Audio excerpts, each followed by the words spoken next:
The first time Daniel saw her, he thought he was losing his mind. The world had gone quiet around him, the hum of the cafe, the clinking of glasses, the steady rhythm of rain outside, all fading into something that felt too familiar.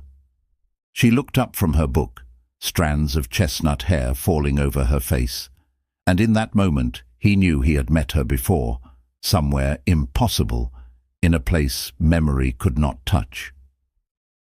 Elena smiled the kind of smile that feels like a memory, soft, unfinished, haunting. Daniel's chest tightened with a strange recognition, the way one feels when a forgotten dream returns midday. He sat across the room pretending to scroll through his phone, but his pulse betrayed him. He had never seen her, and yet his body remembered her before his mind could reason why. The universe, silent but aware, waited. They met properly 2 weeks later, by accident, or by whatever it is that disguises fate as coincidence. She had dropped her scarf on the corner near the old bookstore. Daniel picked it up and said her name before she could speak. "Elena." Her eyes widened. "How did you—" He didn't know. It simply slipped out, the same way it had hundreds of years ago, under a sky of dying stars. From that day, they began to orbit each other like two lost moons rediscovering gravity. Dinners bled into midnight walks, and laughter spilled into the quiet hours. Daniel felt whole in a way he hadn't since childhood, as if the world had been holding its breath for this reunion. But at night, when he dreamed, he saw flashes. An old temple, a sea of fire, her voice calling his name in a language he didn't know but understood. Elena, too, was haunted.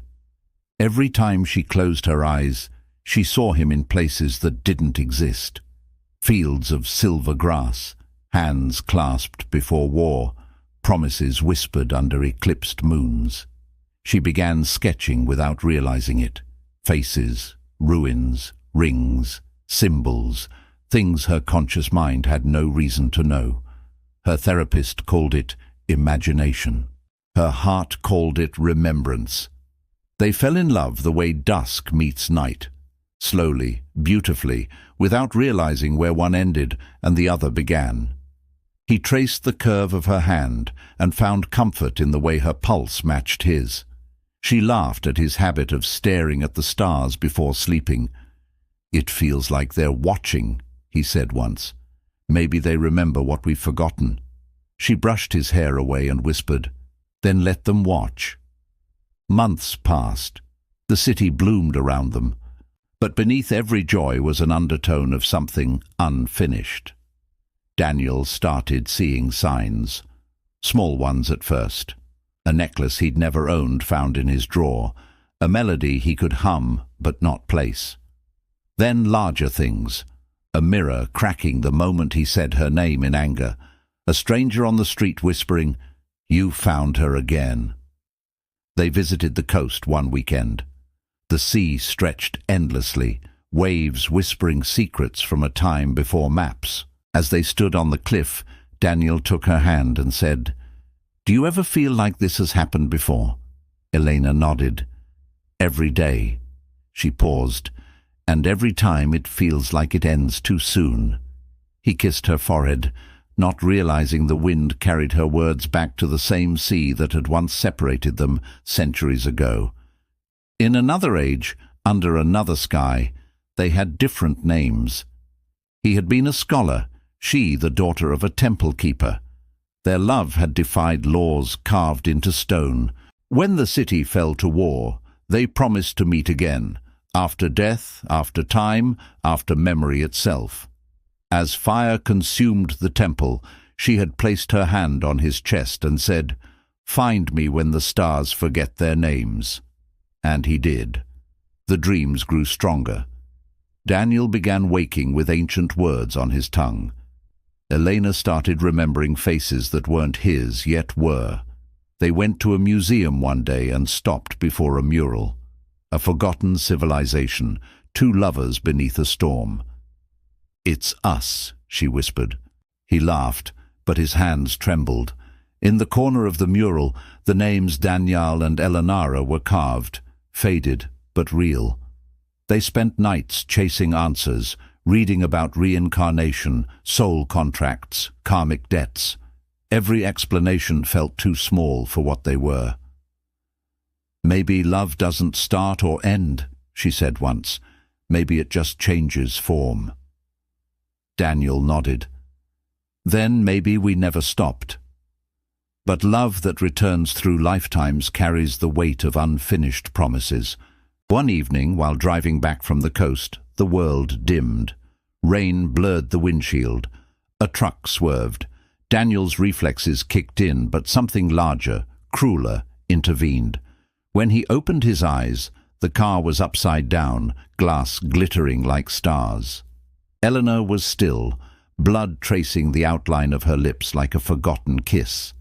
In the hospital, time dissolved. Machines hummed like distant prayers. Daniel sat beside her, whispering the words from his dreams, the ones he once spoke in a burning temple. Her eyes fluttered open for a second. "You found me," she breathed. "You always do." Then her pulse faded, as if surrendering to the very fate that had tied them together for centuries. After her death, Daniel felt hollow but not empty, like something sacred had been taken back by the universe. He stopped speaking for days, then weeks. The apartment smelled of her perfume, the sketchbook still open on the desk. On the last page, she had drawn two figures standing beneath the same stars, their hands not touching, their eyes full of memory. Below it, a single line, "See you where we began." He went back to the coast, the same cliff where they had stood months ago. The sea looked the same, but he knew it wasn't. He whispered into the wind, "If we've done this before, let me remember next time. Let me find you sooner." The ocean answered with silence, the kind that feels eternal. Years passed. Daniel aged, but something in him never accepted the ending.